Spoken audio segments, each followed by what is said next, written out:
everyone, welcome back to That Japan Life. My name is Jill. I'm a Filipino living in Tokyo, and I vlog about living and traveling in Japan. And today, I would like to talk about one of my favorite things about living in Japan, and that is being able to buy secondhand designer handbags on the cheap. I love bags, I always have, and you have to understand I'm from the Philippines where, especially in the past, they are not as easy to come by. So when I came here, they are very accessible. I just went crazy with it. Of course, I don't buy them as often as I would like to. Your girl is a lowly salary woman who doesn't have a lot of money. So when I buy designer handbags, I tend to buy them used or secondhand. Of course, because that's cheaper. And also I have a thing for aged leather. They're just very nice to the touch. Aside from being secondhand, I also tried to find the best deals that I could. And because of this, I was able to learn some tips and tricks in order to ensure that you get the most bang for your buck when buying designer handbags in Japan. And that is what I would like to share to you today. Alright then, let's get right to it. Tip number 1. Know where to buy. Of course, there are a lot of places in Japan where you can get used designer handbags, but my ultimate recommendation is to buy them online. Now, this choice is a bit difficult for those who are tourists because platforms such as Mercury and Rakuten and Yahoo Auction require that you have a physical address in the country.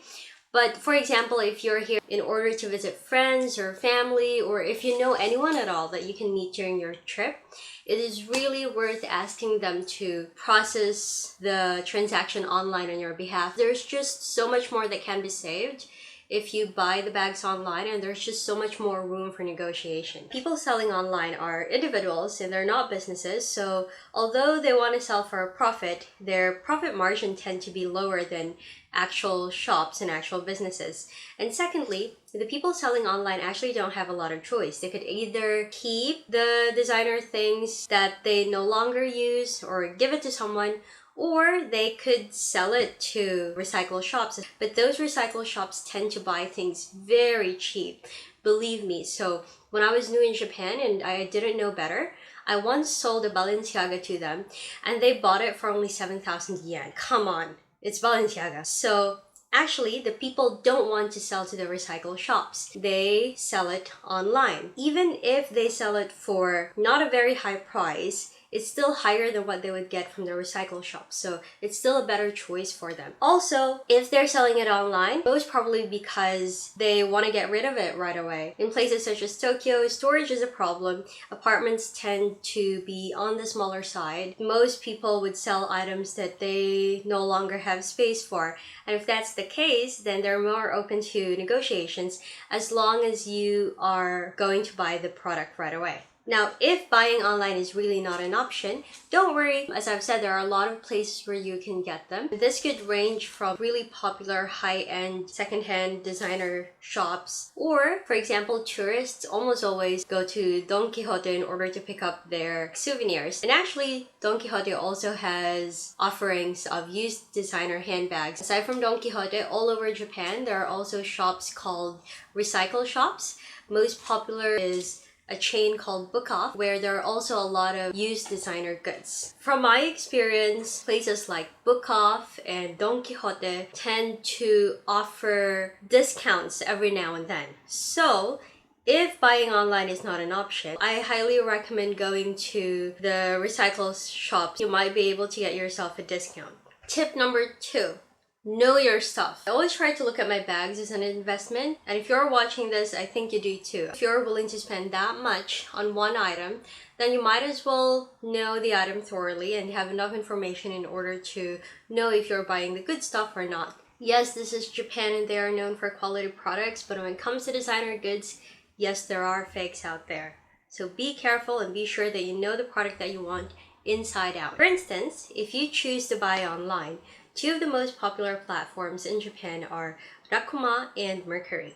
Now, Rakuma is more forgiving when it comes to their listings. They're not as strict. So that is why, for example, if I'm going to search for, let's say, Louis Vuitton, I would most likely come across a lot of fakes. Ooh, look at that. Neo Noe for only 20,000 yen, brand new. That can't be real. Come on. It's pretty easy to tell which are the fakes just based on the prices and the pictures. They tend to have the same pictures throughout all the listings. But again, you never know what you will come across, so be sure that you can authenticate the product just by the picture if you are going to buy online. And I also recommend knowing your stuff because you can actually use this to your advantage. For example, I have long wanted to have a black Louis Vuitton Speedy in epi leather. If I'm gonna search for this kind of product in Mercury, then these are the prices that I end up with. And not too bad, but pretty high. So then I decided to search at Drachma, and many people avoid it because they want to avoid the fakes. But I was confident enough that I would be able to authenticate the product just by looking at it. And then I found this listing, and it said that it's only 21,000 yen. And the pictures are really good. It's in pristine condition, no damages at all. Also, it's vintage. I think it's very amazing that it's older than I am. So then I bought it. This is my Louis Vuitton Speedy in epi leather, and the color is noir. And look at it, it's such a pretty thing. Even the tab here has no damage. Maybe the metals can be polished, but I don't really care much about it. Form is really good, and the edges have no damages at all. Authenticity is less of an issue if you're gonna buy from the shops. They only buy and sell authentic handbags. But you might end up with bags that have repairs on them. The shops are not trying to dupe you or anything. They actually indicate on the tags if the bag has gone through some repair or if some of the parts of the bag are not authentic. But those labels tend to be in Japanese. You don't want to buy something thinking that you've bagged a bargain and then go home and realize that this strap is not the original strap. Might as well know it while you're on the shop and maybe confirm it with a shop person. Number 3, be a cheapskate. There's actually an option on the app where you can choose how you want the listings to appear. For example, you want them to appear from the newest one, the oldest one, the most popular one, or from the one that has the highest price, or from the cheapest one. And I don't know why, but I always choose the option that starts with the cheapest one. Now, a lot of people try to avoid this because they expect the products with the cheapest price to not have very good quality, and that's reasonable, of course. There's also an option in the app where you can indicate the range of the price that you want. Most Japanese shoppers would also use this. For example, if I'm going to search for Balenciaga, they know that the good quality ones would start from 20,000 yen, then the lower end of the range they would indicate 20,000 yen. And because of this, I found a listing of a Balenciaga bag in turquoise, and turquoise is a coveted color when it comes to Balenciagas, and so I was so excited when I saw it, and it was only for 12,500 yen. It's been there for a very long time, and I guess people just ignored it because it was priced not so high. So I went ahead and bought it for only 12,500 yen. Now, to be honest, I sold it just recently, just to show you how being a cheapskate has helped me out. I was able to sell it for 18,000 yen. So that's not a very big profit. It's like only 5,500. I could have sold it for higher, to be honest. I needed the space and I wanted to get rid of it right away. So I decided to sell it for only 18,000 yen. Now that just goes to show if you try to ignore lower price products, then you might miss a bargain. Another example I could give where this tip applies is with this Fendi bag that I bought. The Fendi Zuka print is very popular in Japan, so it was priced very low though, and I think that's why not a lot of people found the listing. When I saw it, I bought it right away, and recently I sold it for 9,000 yen. So tip number 4 is know your labels. So on the phone, if you're shopping online, listings would have these indicators. So look for this heading, Shohin no jotai. It means the condition of the goods. The first one means it's new or have never been used. The second one, mishio ni chikai, means it's close to unused. And then here, the third option means there aren't any obvious scratches, damages, or stains. And then here we have, there's a little bit of damages and also stains. Next one means there are some really obvious scratches and stains. And lastly, this one means overall the condition of the product is not good. And then another label that I would like you to watch out for if you're buying online is this one here. So this one talks about the delivery option here. It means you, the buyer, will be paying for the delivery. And then so this one here means that seller is going to pay for the delivery. And another one very important if you're only traveling here for a couple of days is this option here. It means how many days it takes for the seller to deliver the product. So some would indicate 2 to 3 days. Okay, on to our last tip. Tip number 5, act fast. So recently, I bought myself a Christmas present. I bought it way before Christmas. I bought it October, but I'm not gonna buy anything else for myself this Christmas, so it's my Christmas gift to myself. And it is this Louis Vuitton looping GM in canvas leather.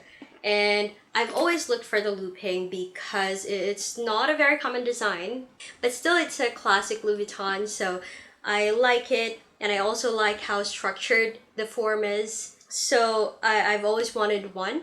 So the price that I would expect is like from 45,000 to 100,000 yen. I just wasn't willing to spend that much for it. And then recently, so I was visiting the recycle shop in our neighborhood and I noticed that it was placed on a discount. I've actually spotted it months before and the price was like 50,000 yen. And then when I visited it that time, it was only for 35,000 yen.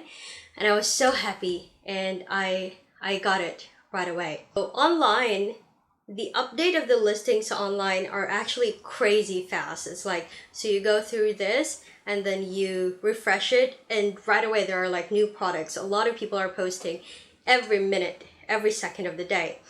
So of course you want to go through the listings thoroughly, but every now and then always go back to the top and refresh and look for the newest ones to make sure that you don't miss anything, because the other people on the app, believe me, they are fast. One example I could show you for this one is this Proenza Schouler. I love Dakota Fanning, and when I learned that she's crazy about Proenza Schouler bags, PS1 bags, then that did it for me. I too had to have one. And to be honest, Proenza Schouler is probably not as popular in Japan as well, and so they're very difficult to come by and they tend to be pricey even in the secondhand market. At the time I really wanted a Proenza, so I was always searching for Proenza and always refreshing, and then suddenly I found this listing. It's green, look at that. It's such a nice color and it's such a nice accent piece and I love it. I got this for only 19,000 yen. And compared to the other prices, as you can see on the app, that's pretty low. And it's something that I will love forever. Alright guys, so that's it for my tips and tricks for buying pre-loved designer handbags in Japan for cheap. I hope you learned something and happy shopping! Thank you for watching That Japan Life. If you enjoyed this content, make sure to send me some love with likes and comments, and be sure to subscribe to my channel and to my website, That Japan Life.